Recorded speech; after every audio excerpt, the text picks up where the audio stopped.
Welcome to All About Burns, powered by Healing Home Group. This is the podcast where we dive into the journeys of burn survivors, Chat with medical and mental health experts, and share stories of healing and hope. Now, here's your host, Corey Halstead. Welcome to All About Burns, a podcast that brings heart and science together to shed light on the burn survivor journey.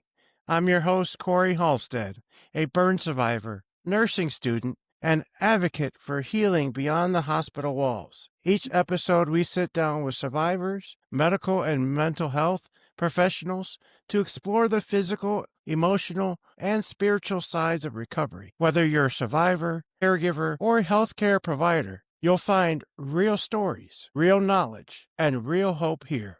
Together, we rest, rebuild, and rise, one story at a time. In today's episode of All About Burns, we're honored to share the incredible story of Joan, a survivor whose strength and courage remind us what it truly means to rebuild from the ashes. Joan's journey is one of resilience, faith, and transformation, from the challenges of recovery to the moments of gratitude that kept her moving forward. Her story sheds light on both the physical and emotional sides of healing. Let's dive into her journey.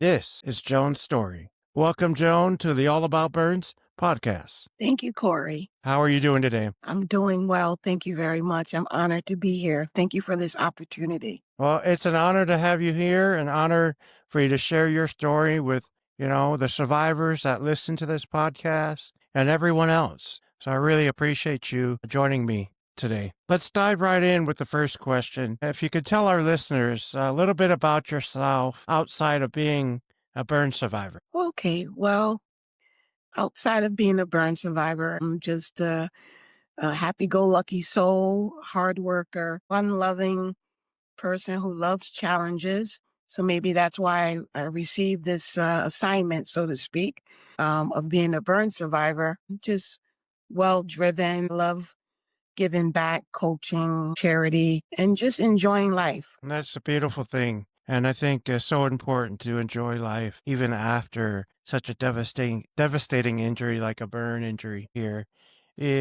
How was your life before your injury? Before my injury happened at the age of 10. So the first 10 years of my life are very dear to me. I was a regular kid, tomboy. From what I was told from the adults during that time, that I was a fun-loving kid, just as I am now, and so nothing's changed. I always thought that I was happy in my later years because I survived the fire, but after speaking to a couple of adults who knew me as a kid prior to the fire, they said, no, you were always a happy-go-lucky kid. So I would best describe myself as such. Oh, that's beautiful. And that really shows on who you are today. Do you recall any memories during that first 10 years of your life prior to the fire? Yeah, I remember just being outside. Mainly, I grew up in the 70s as a kid. So it was like a free spirit type era, fun-loving.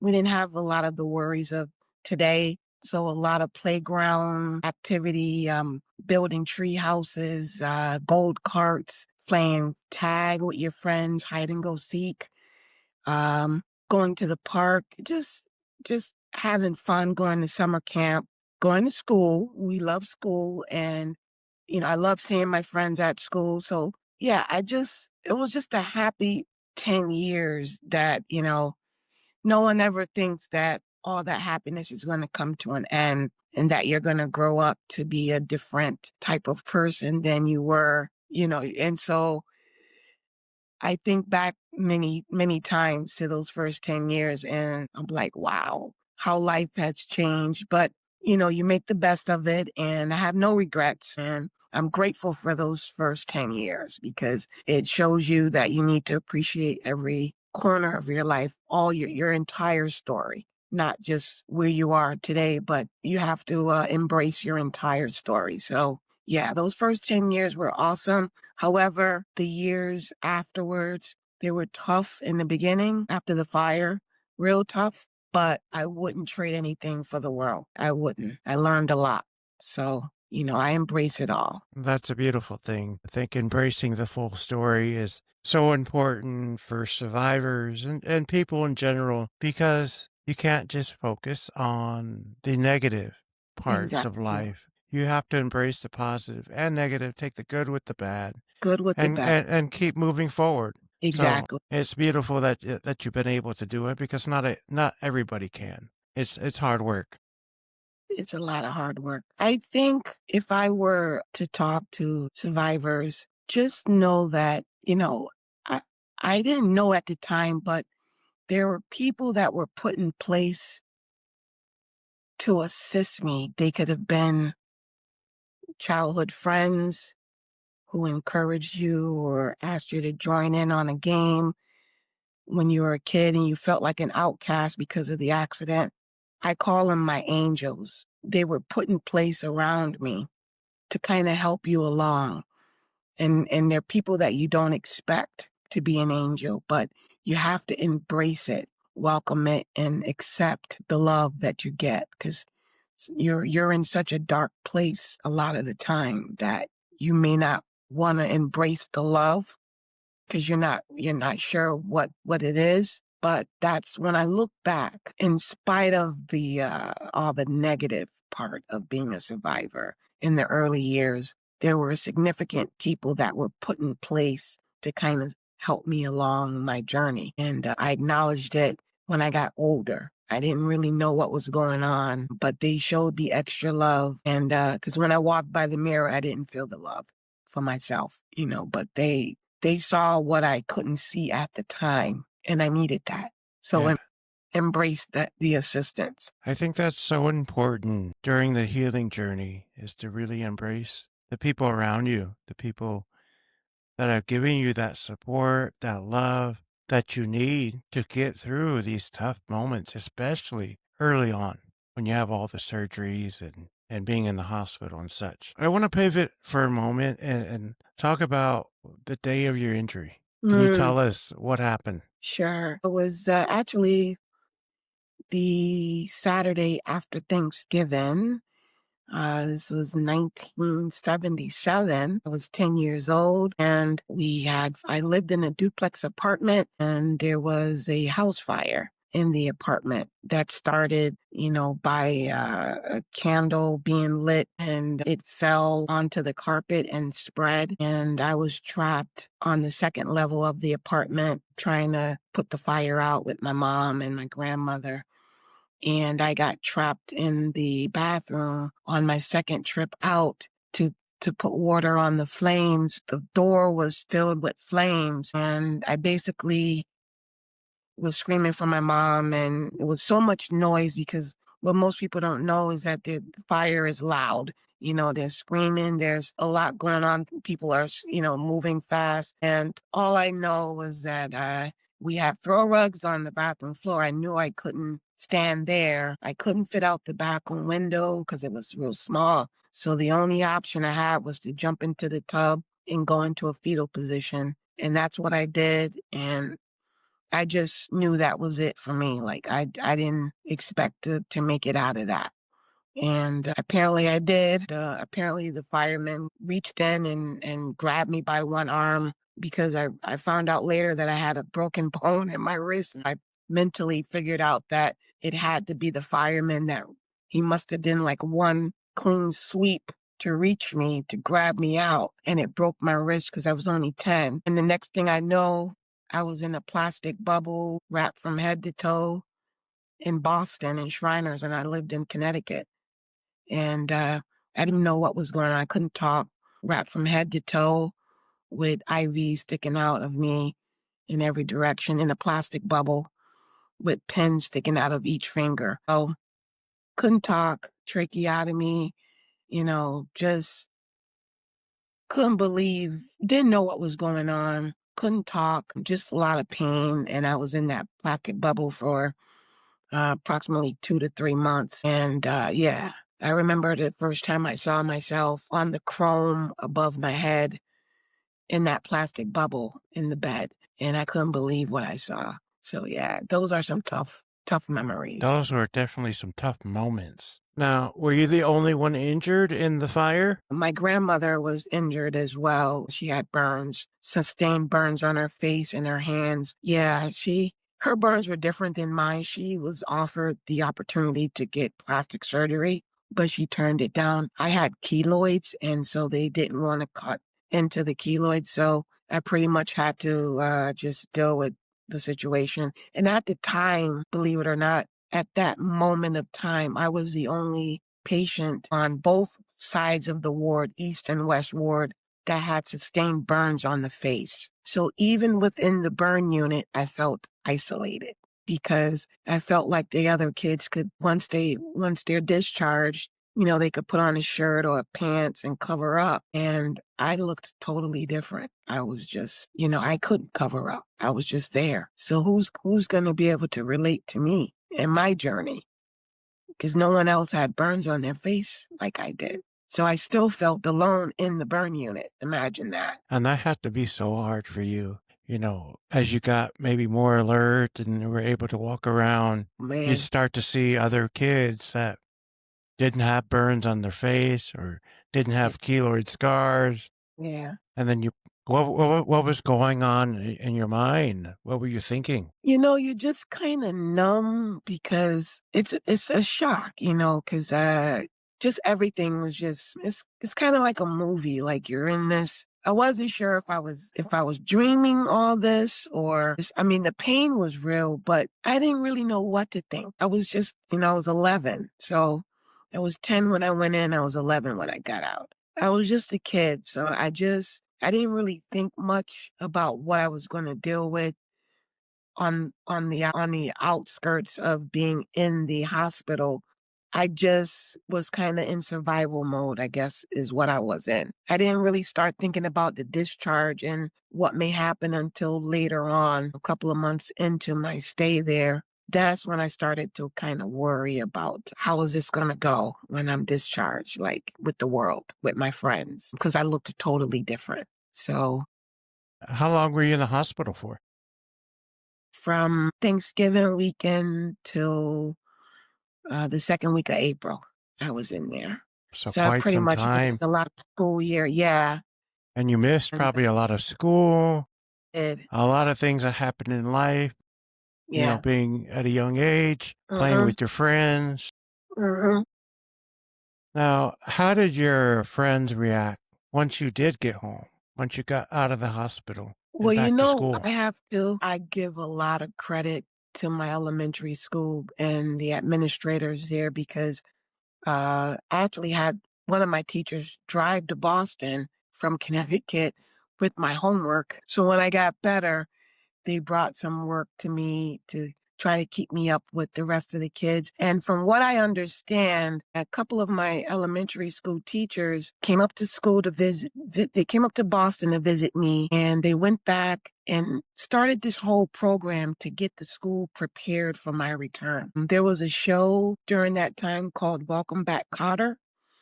And my last name is Carter. There was a big sign that said, Welcome Back, Carter. And from what I understand, on my first day back to school, the administrators had rehearsed the kindergarten grade straight through sixth grade on how to respond to me. Apparently, my teachers showed the school kids pictures of me in the hospital and what I might look like when I return to kind of soften the blow to the kids.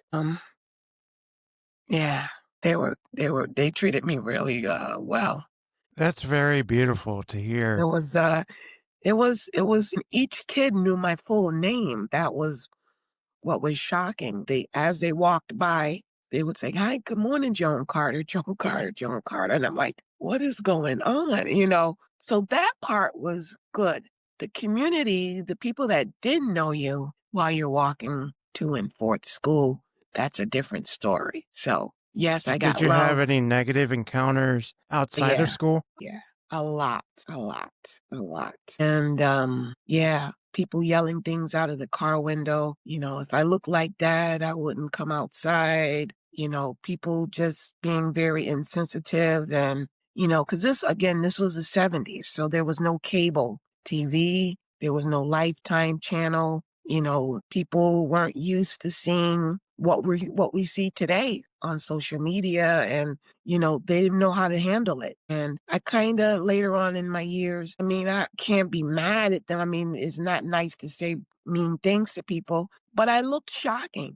I did. So you're gonna get stared at. My mom trained me on how to deal with that, to learn how to ignore people. Now that was some seriously needed training on how to block people out.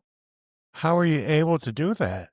Because it seemed really hard It to is hard. hear those It is negative hard. comments. It is very hard. And I'm going to tell you right now, part of my recovery was it wasn't a sport when I was doing it before the accident. It was something that we did on the playground, and it was jump rope. And I'm going to tell you, 70 to 80% of my self-esteem came from my ability to jump that rope. And because I was a good athlete, a really good athlete before the accident. And I held on to that. That became my coping mechanism. Sports and music, those two things. So I would daydream a lot and it's almost like I was having an out of body experience. When someone would yell something mean, it's like you have to do mental gymnastics to yourself and not internalize what they're saying. You have to, it's the hardest thing. It's the hardest thing, but you cannot, it's almost like you have to make yourself like Teflon. Like what you say bounces off me, bounces back to you. It takes mental focus and an unwillingness to be dehumanized because it was an accident. And this is what I emphasize my entire life. This is something that could happen to anyone. And you really think by making fun of me that you may not wake up to a nightmare one day? It just didn't make any sense to me because it was an accident. I wasn't born like that. I'm a survivor, and yet you're making fun of me. So you really have to become mentally sharp and keep your power within and turn around whatever they're saying. You take it, you block it. It's like you re-energize it, and then you just toss it. And it takes practice. It takes practice, but it's almost like you can't let the negative win, because you deserve to live a good life too. You deserve to be a human, treated like a human, because you are human. And you have to claim it. Like I said, you have to become Teflon tough. Teflon tough. You got to wear that armor. You have to find something that you love, that you're good at. Shift your focus to that so that whatever someone says or does, it doesn't carry that much of a weight to you. Have something in your life that brings you joy. For me, it was jumping rope. It's called double dutch. Going to practice relieved a lot of stress of the day. That was part of my recovery. I did it for 7 years. And if I didn't do that sport, I probably wouldn't be here speaking with you right now, because the majority of my self-esteem came from competing, traveling, meeting people, public speaking, all wrapped around that sport. So you got to find something that you love and that you're good at. Maybe you're not even good at it, but you love it, but it makes you feel happy. You got to find something. And we didn't have support groups back then either. So, that's another thing. Who do you talk to? Who can relate to your situation? People that care about you, they'll love you and they want the best for you, but they can't relate. My mom would tell me to put shades on if I didn't want people to look at me. I'm like, Mom, it's not that easy. It's not that easy. But she was doing the best she could with trying to train me and coach me. But what she was trying to say was something to block them out. Find something and I did. I'm shocked, but I feel like I beat the game and I didn't let the world beat me. And that's why I wanted to do this podcast today. I figured it out and I don't know how I did it, but I did it. You made it here, and it's so important and I'm so honored that you're sharing your story. Because the things that you say, especially with blocking out that negativity, is something that we all have to work on, even including myself, because the negative thoughts seem like they come very often. And Mm. no matter what I'm doing, there's always that negative thought, whether it's external or internal. It's something that we all need to do is try to block that out. And I appreciate you bringing that up. Yeah. One of the things I always ask people, like especially early on, those days are really tough. Mm. All the surgeries, hospital stay. What were some of your challenges that you had faced early on? Yeah. With me, the tracheotomy, he took it out before while I was in the hospital.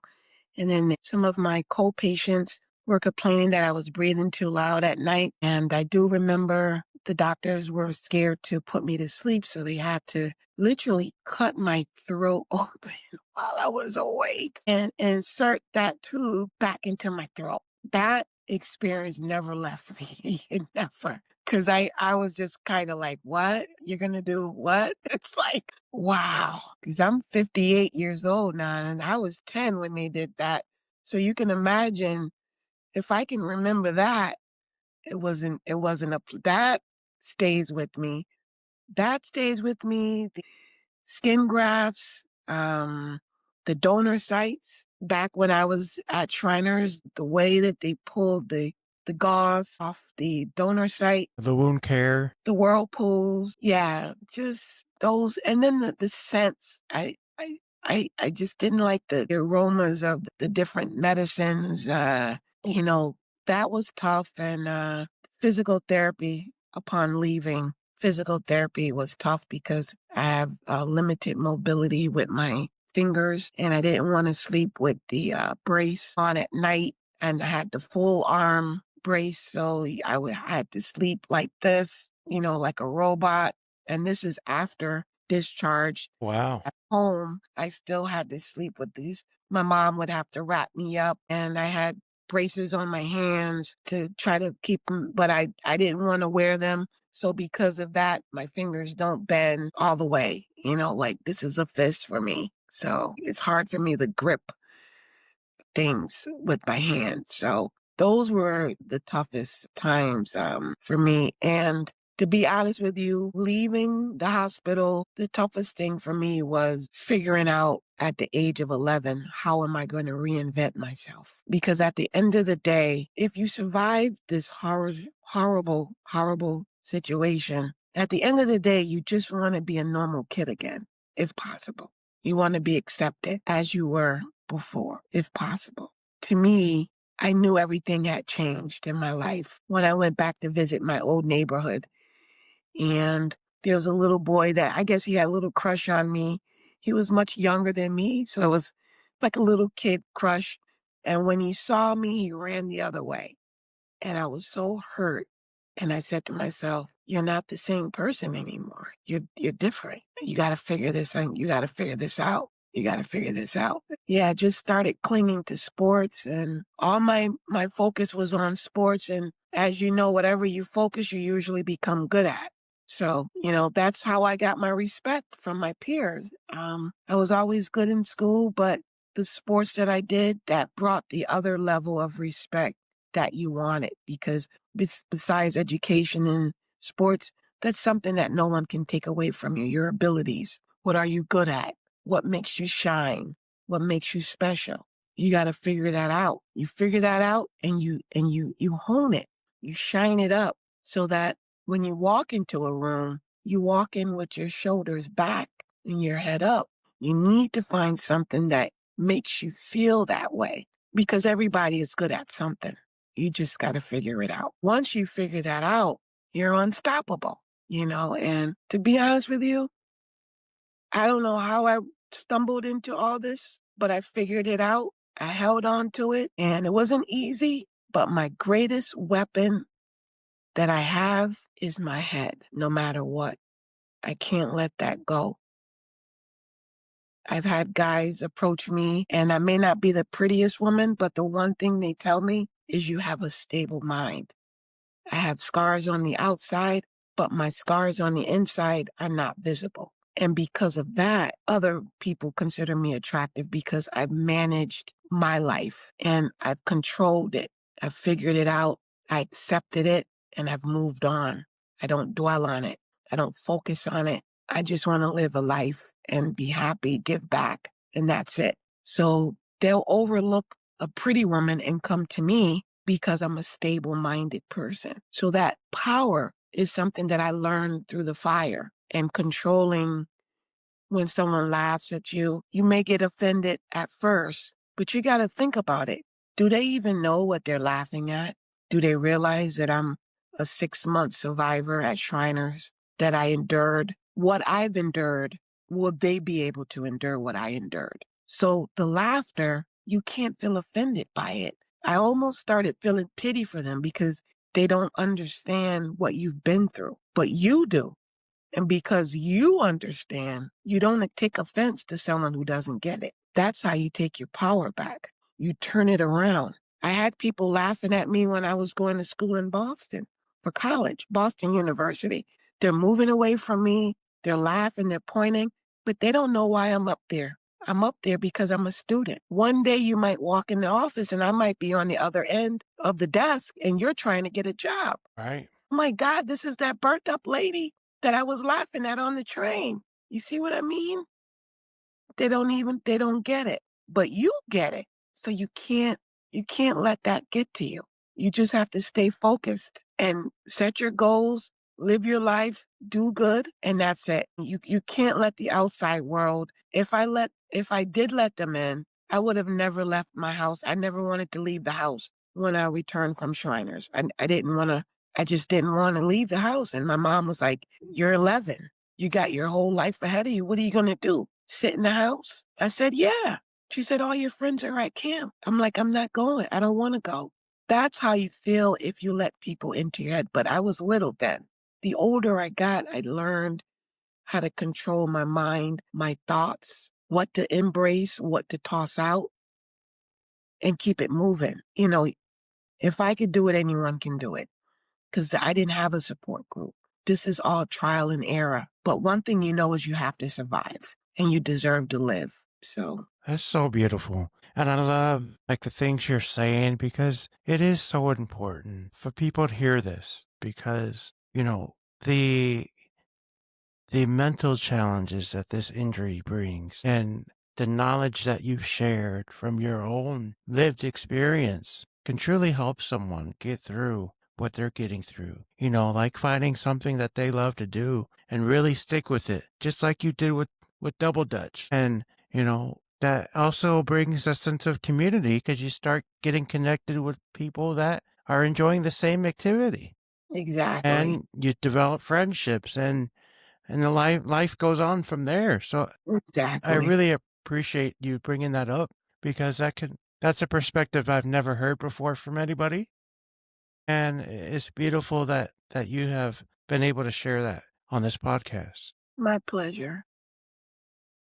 Now, coming back to your healing journey, were there any major like surprises or milestones that you've encountered through your journey? I'm going to tell you what my major surprise, the only major surprise that I had with my 48-year burn survivor story is I had a skewed viewpoint of mankind at a certain point, because I noticed that society treats you a certain way if you have scars. And one of the things that I never really appreciated or really understood was why, if you have physical scars or a deformation, that people it's like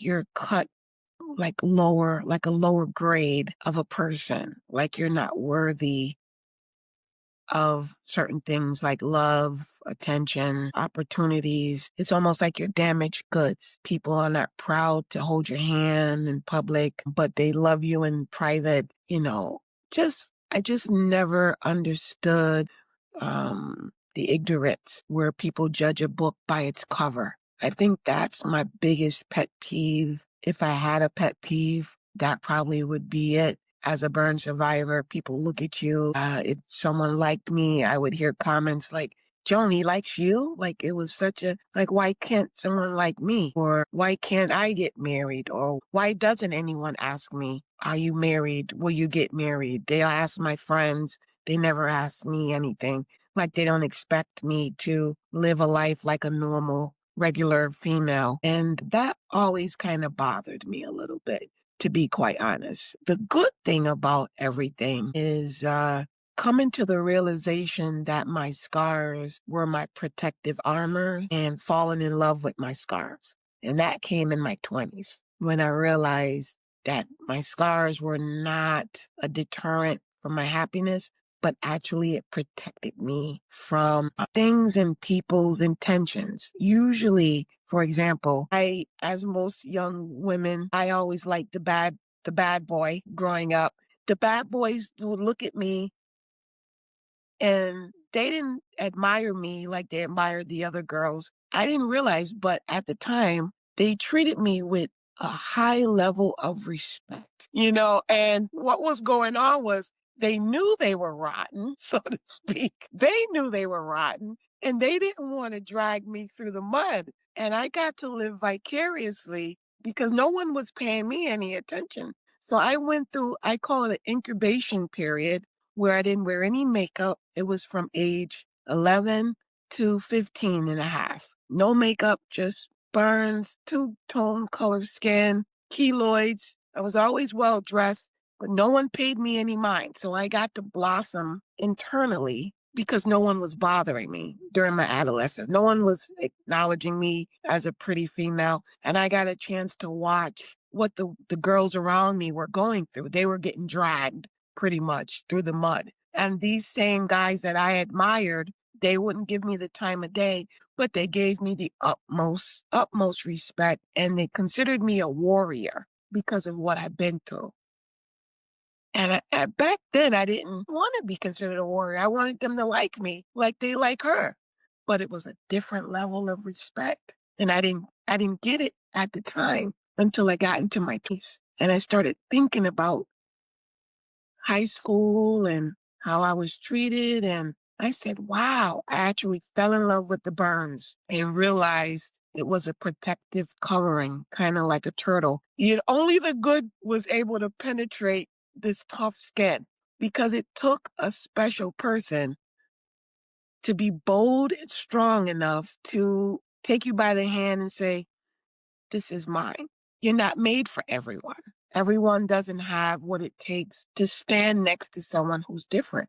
So when one comes towards you, you kind of got to look at them differently because it's like, wow, you're brave because they're going to get backlash from society Sure, because you're sure. burned. So this person is aware that they're going to get backlash, but they don't care. That's what you want. But when you're young, you don't understand all of that. So in my 20s, that was eye-opening to me. And I actually, to give you a visual, I actually kissed my burns Embrace because your they scars. protected me. Yeah, they protected me. I didn't understand when I was younger, but they protected me because it kept a lot of the bad people away from me with ill intentions. They didn't want to corrupt me. They looked at you and they go, she's been through enough, is what's in their head. She's been through enough, and I rather take the respect than the other stuff. So I appreciate that. If any of those guys are listening, I appreciate that. They're like, we're not So going to yeah, drag that you was through the mud because you've been through some tough stuff. So stuff. something you had mentioned and previously was about physical therapy. Yes, And you probably had occupational therapy I to help did. with your hands. Yes, Can you tell us a little bit about that experience? Because that's probably as critical as a mental health as yes, physical and occupational therapy. yes, Getting to walk again or learning how to walk again, yes, moving your hands and your arms and your whole body. Because if you don't, things start to contract and get tight exactly. and stiff, Yeah, and then you lose yes, the function. So, can you walk us through that journey, both yeah. in the hospital and outpatient? In the hospital, I don't have a lot of memory of the physical therapy. I remember the surgeries, some of them. I think I had about 25 surgeries in the hospital during those 6 months from what I was able to obtain my medical records from Shriner. So it looks around that number. But upon my discharge, I did physical and occupational therapy for about 5 years, where the van would pick me up at my elementary school. And I just remember it being very painful. My physical therapist, she basically wanted to adopt me. We became very close, very close. And yeah, I just remember I liked occupational therapy better. I just thought it was more fun, even though you were learning life skills and techniques to help you with your fingers and your arms. And physical therapy was a lot tougher because my joints had really contracted terribly. You enjoy the rub down part, but the bending and the flexing, not good memories about that. That was tough, but necessary. So again, no horrible experience, just did my best to endure it because my mom would always tell me, grin and bear it. So it was just something else that I knew I had to do. And I just went to all the appointments and I loved my physical therapist with all my heart and soul. She made the whole experience fun, very not at the point where I thought about becoming a physical therapist at 11 and 12 because I loved what they do and how they make you feel, and they're very encouraging and knowledgeable. And yeah, 5 years of it. Yeah, it was tough. It was tough. But if you don't do it, if you don't do the therapy that's Yeah. required, Yes. it's going to impact you for It the rest will. of your life It will. in a negative way. And I'm prime example of that because I wouldn't wear my night brace when I first returned from Shriners. The braces on my hand to bend the fingers. I'm not sure why I didn't want to wear it, but I didn't know if it was painful. But because of that, my joints constricted on me. So it was a lot of physical therapy trying to. That's all the scar tissue that's underneath that's formed and that's not as flexible So I as. suggest any recent dischargees, make sure you wear your braces and your jopes, mask, and body wear. I did wear that stuff though. It's just the braces bending my fingers I didn't wear. But I remember all the uncomfortable. That's a point. The jopes mask, that was uncomfortable. And the body pressure suit. The compression garments. Yes, that was tough. That was tough to deal with.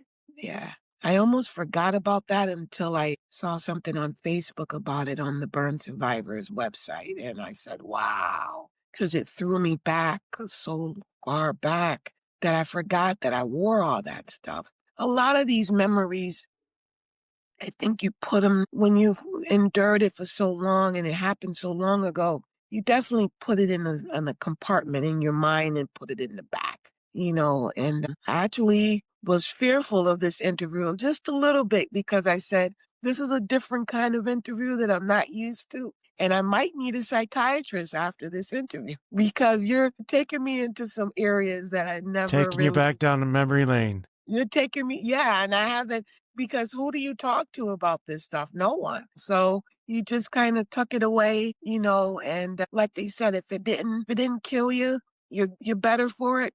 You just, because one thing in life what I realized and that I know is everyone has a story. True. So because of that, I don't talk that much about mine anymore because I don't want to sound like I'm trying to overshadow anyone. You know what I mean? So, No, but it's important that you do share your story because, yes. this day and age with technology and Yeah. people that are listening to this, they could be sitting in the hospital I know.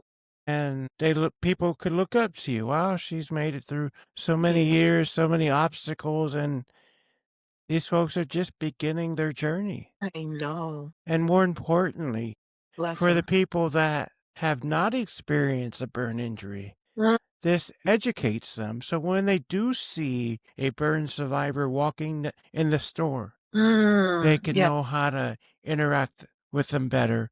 Or exactly. maybe it stops them from saying those negative comments. Exactly. So I think you telling your story is important. Don't stop. Continue. You should write a book because you Yeah. have a lot to talk about. It's important. And that's why I love having these conversations Yes. with everyday Americans or everyday people Yes.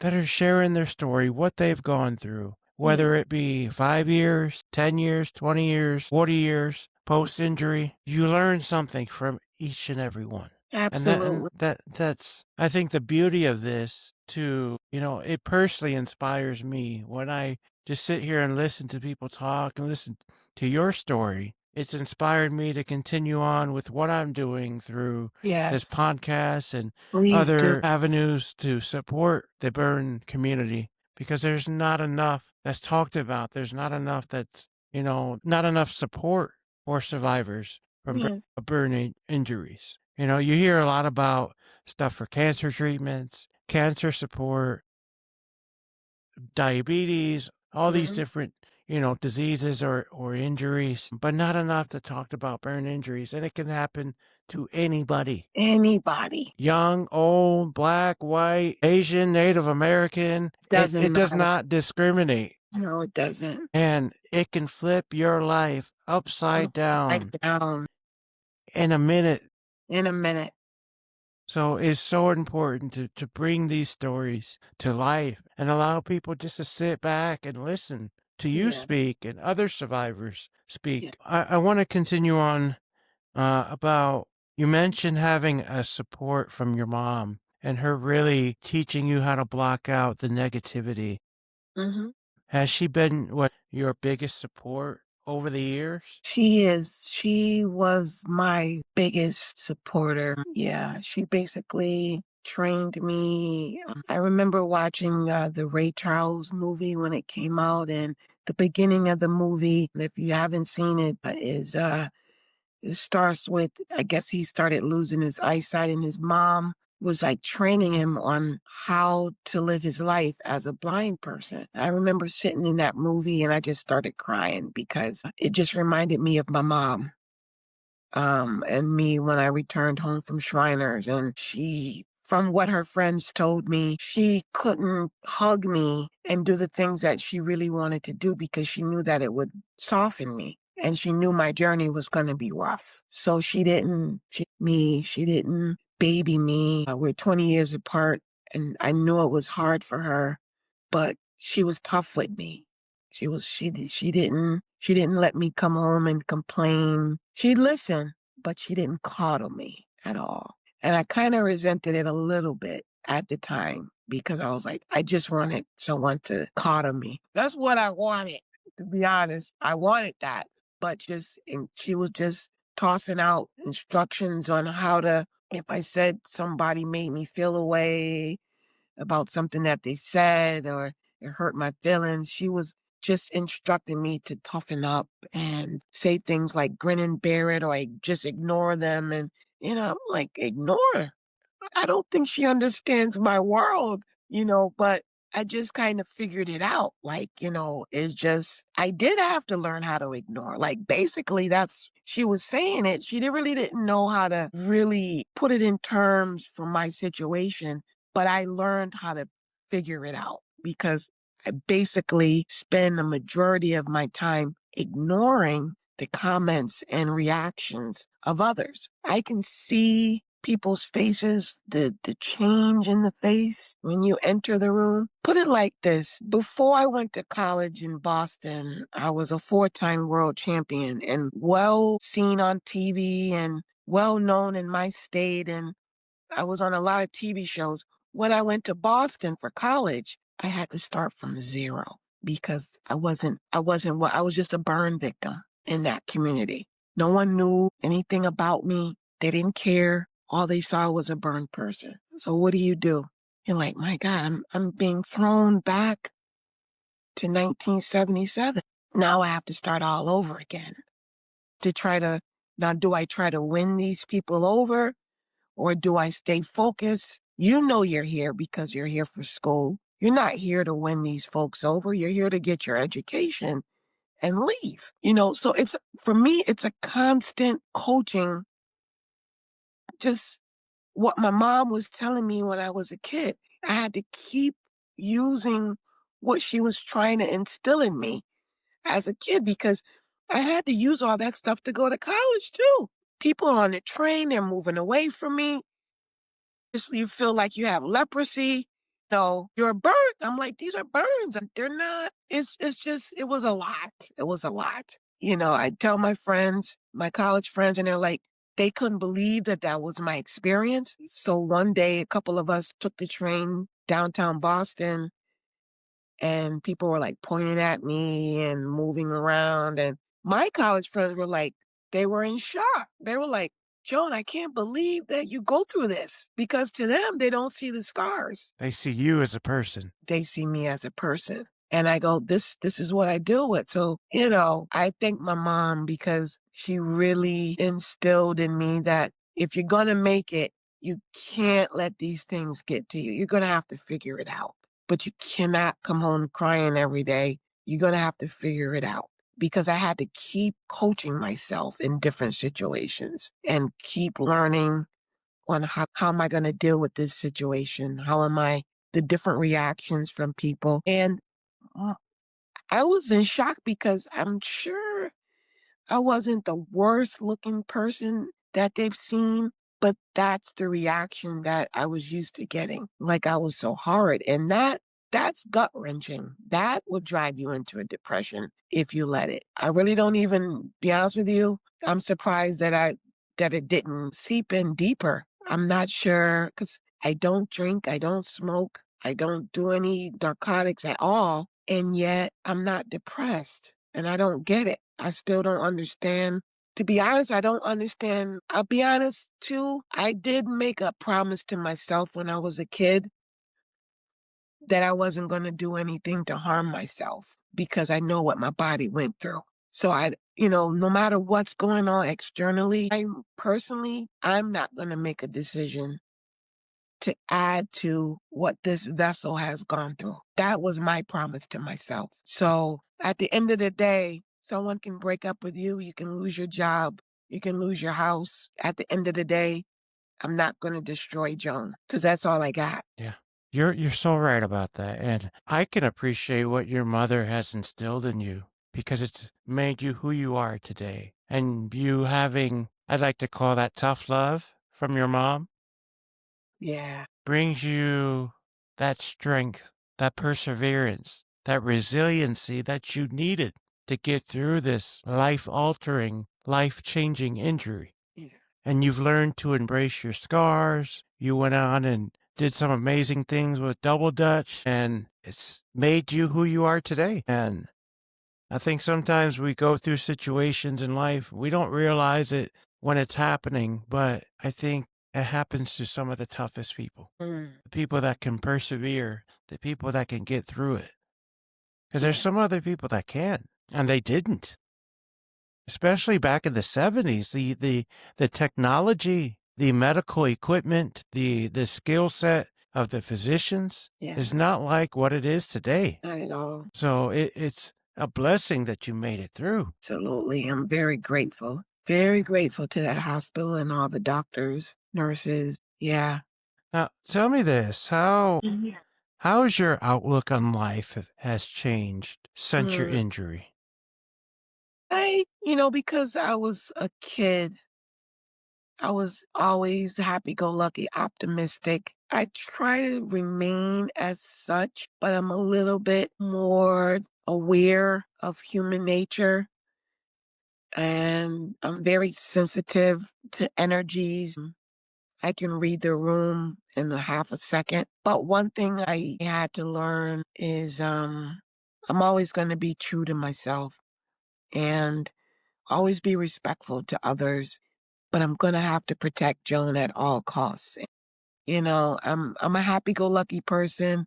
I don't bother anyone, but sometimes you're targeted because you're a survivor, because you handled your situation with flying colors, as one would say. That alone can make people dislike you. You're a goody two-shoes. You don't do this. You don't do that. You don't. That was a personal decision that I made for myself. Everyone is different.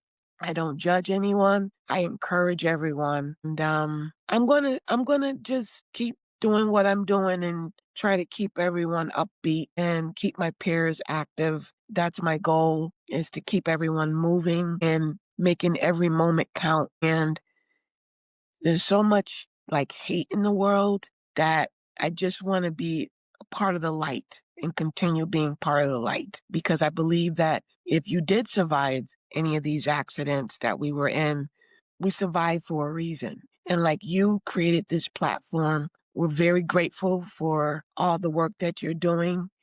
It's a tremendous opportunity to connect with others. And I know that what we've endured is not to be kept tight to your chest. It's to give back. And thank you for this platform and this chance to talk about some topics that I haven't even thought about in decades, to be honest with you. No one's ever asked those types of questions because I've never had a platform such as this. And I think this is amazing.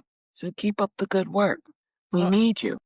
I appreciate it. And it just continues to inspire me to, stay on the path of my own healing journey, because I see survivors, what I like to call thrivers now, Mhm. but people that are 30, 40.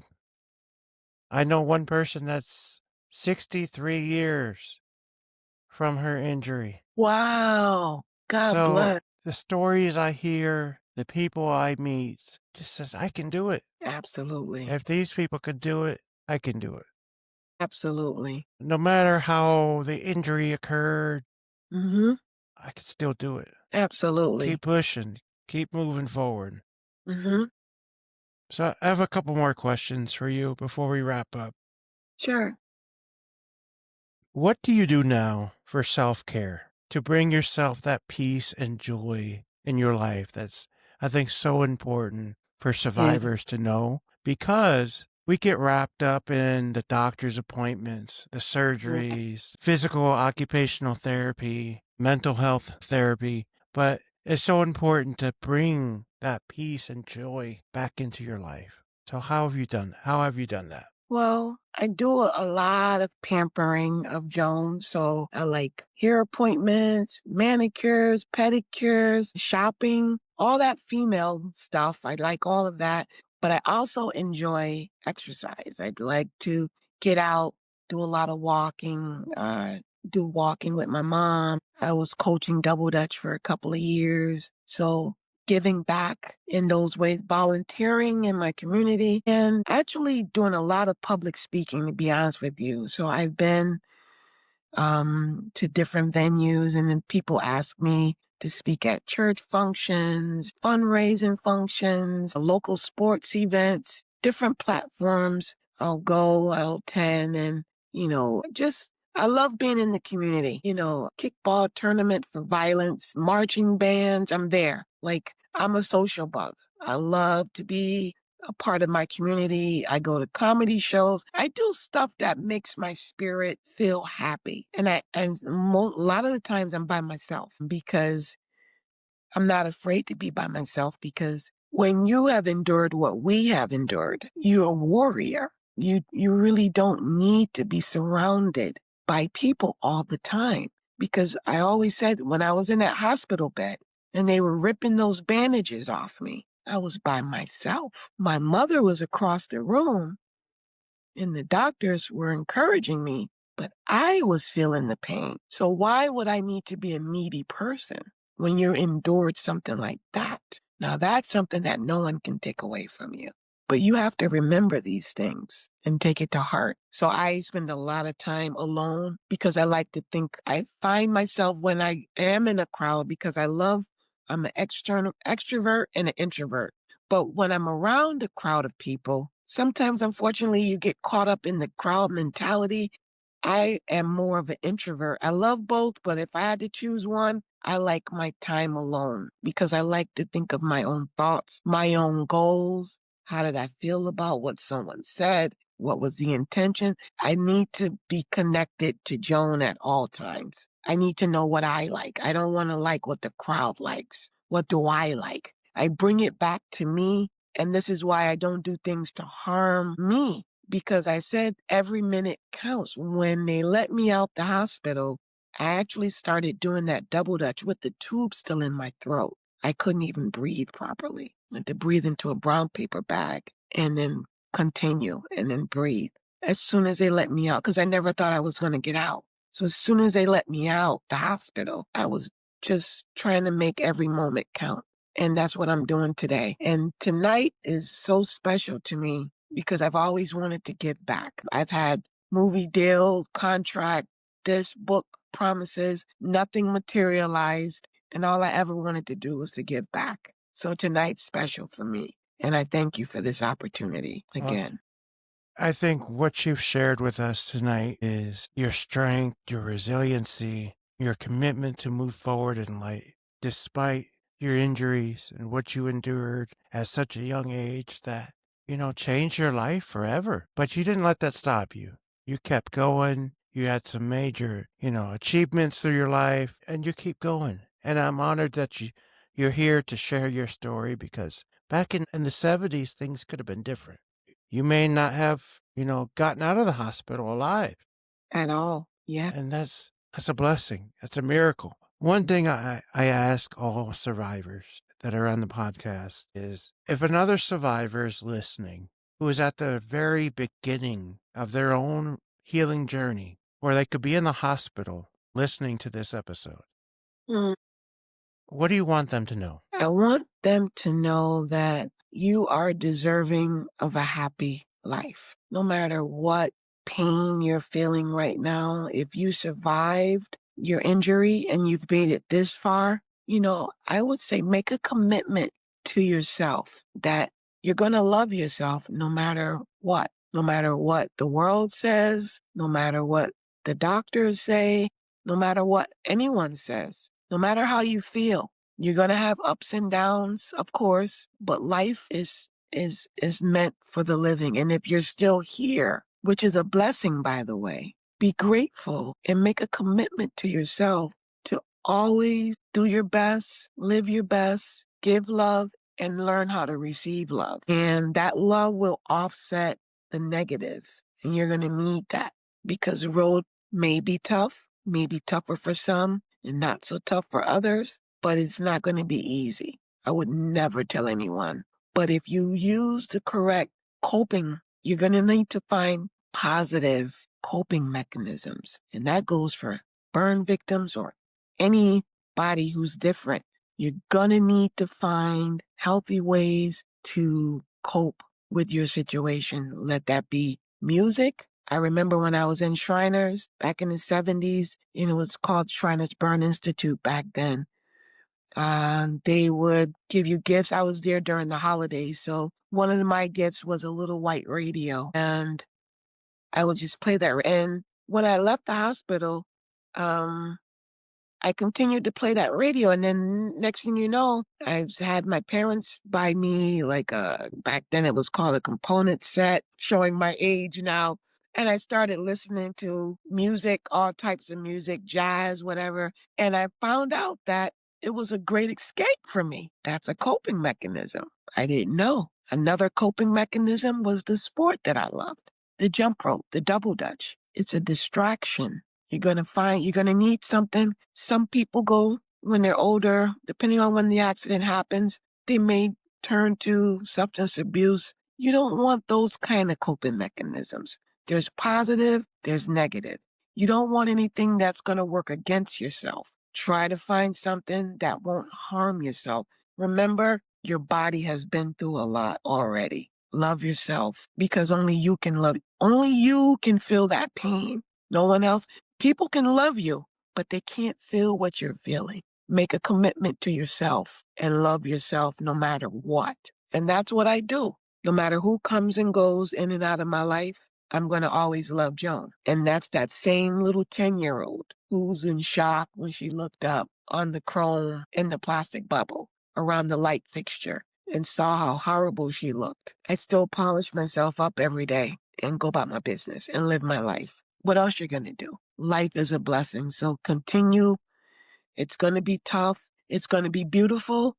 He's going to take the good and the bad and you'll be fine. Just try to find coping mechanisms that don't harm yourself, that don't work against yourself. You need to find either friends, family, sports, music, something that makes you light up. Find what makes you happy and stick with that. And that'll help you through the dark days. That will help you. And learn how to block out negative speech, negative thoughts, your own negative thoughts. We all have them. You know, when you feel it coming on, try to control your thoughts the best that you can. Worst case scenario, go find someone to talk to. You need an outlet. You need someone that cares, a good listener, and you'll be fine. If we made it, you made it. That was a Yeah. beautiful message, Joan, and I truly appreciate you sharing that message, because if you could help just one person get through those early days of being in the hospital, healing through the surgeries, the wound care, that you've done your job in that perspective. But I know more people will hear this. More people will feel that inspiration that I'm feeling today from your story. You're a true angel, and Oh, it's a blessing that I'm able to speak with you, my because pleasure. our stories could have been told differently, Totally different. totally different. Totally different. And it's a blessing just to be here and have a conversation with you. Yeah. My pleasure. So I got one final question. Yes, sir. So what message would you like to share with caregivers, family members, or just the general public about supporting burn survivors? Your support means the world to us. I am so grateful to all of the physicians, my friends, my family members, strangers on the street that when they saw me walking with my head down, they didn't know me, but they would yell out, "Hold your head up, young girl." And then all of a sudden we straighten up. We need it all. And we appreciate everyone's positivity. And just continue doing what you're doing. We appreciate it. You're doing God's work, and I wouldn't have come this far without a good support system. I call them my angels, and I acknowledge them. Yeah, you definitely need that support. And we appreciate all of you, and to continue supporting the burn survivor. Because it's definitely necessary, and just know how appreciative we all are. And I consider you all family now. So I'm rooting for everyone. And again, continue telling yourself everything's gonna be okay. It's what my mom used to tell me. You'll be fine. You'll be fine. So Let me say thank you to your mom for that tough love that she gave you, because although maybe during the moments it was hard for you to accept that tough love, but it gave you that strength, that grit, that perseverance, that resiliency, the hope to continue on with life. Mhm. Because there are some dark moments during recovery. It's not easy. It's Not not at all. all blue skies. Not at all. And you've overcome some of the worst days from the initial recovery of the surgeries, but even the psychological, I like to say, torment that you can go through, from PTSD from the accident alone, to Boy, depression, to anxiety, to yes. all the, negative thoughts or the negative Mhm. comments that people have Boy, made. yes. But also you had so many positive things that have come out of it. Yes. From your double dutch to your supportive friends when you went Yes. back to school, Yes. to your family, Yes. so many positive things. And Mm-hmm. you've developed friendships when you went to college, Yes. and people probably never met a burn survivor Exactly. that was going to Boston University. Exactly. When you So, walk into the room, you get everyone's attention. They're like, "Wait a minute, who is that?" there's one thing I like to say is, don't stop telling your story. Write a book, create Okay. your own podcast, Yes. whatever it is, don't Yes. stop, because you can help so many people along their Thank own you. journey. And Thank that's you. why I created this platform for us, Yes. not for me, Yes. but for us, Thank you. because we need to be involved in not only like the healing journey of other survivors, but we also need to be a part of the conversation of future medical care, Yes. future treatments, Like Yeah. my vision is to have the ability to regenerate full thickness skin. Let us split thickness skin grafts off to the side. Let that be a way. No more of that. Because I know for many survivors that have to experience skin grafts, they Mm-hmm. feel like they've been patched. They don't feel Mm-hmm. whole again. Yeah. And with split thickness grafts, you get contractions, Mm-hmm. a lot of scarring. Yes. There's so much that comes with that. Boy. Yet it does, help with the initial injury of getting those wounds covered, and it helps you live, Mm-hmm. but it does not make you feel whole again. Mm-hmm. I know for me, I look at my face, I look at my arms, I could see the scars and how the skin is not the same texture. Right.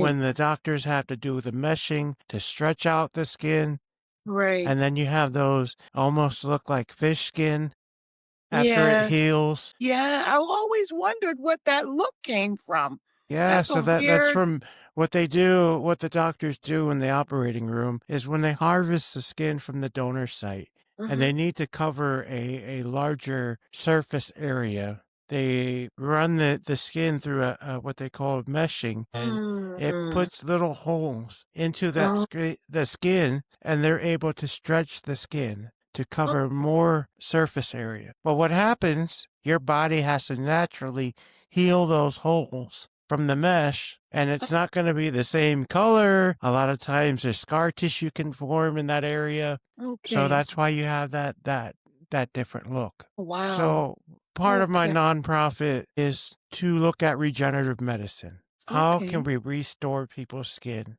make them feel Mm, whole again? And I gotcha. think if we can do that, that will also contribute to people's mental health. When Absolutely. they can look and feel like they felt before injury Mhm. and they can look normal, quote unquote, Quote unquote. I think that's where I see the future of burn Awesome. care.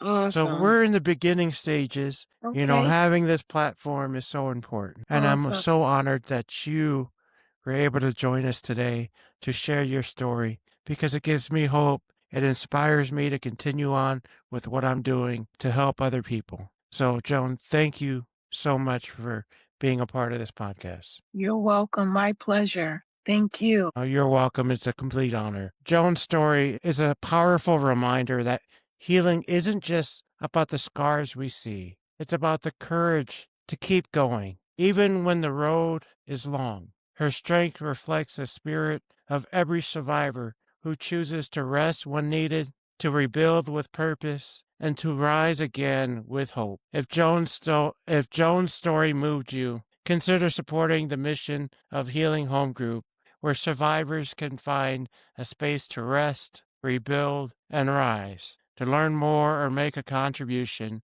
go to healinghomegroup.org. That's healinghomegroup.org.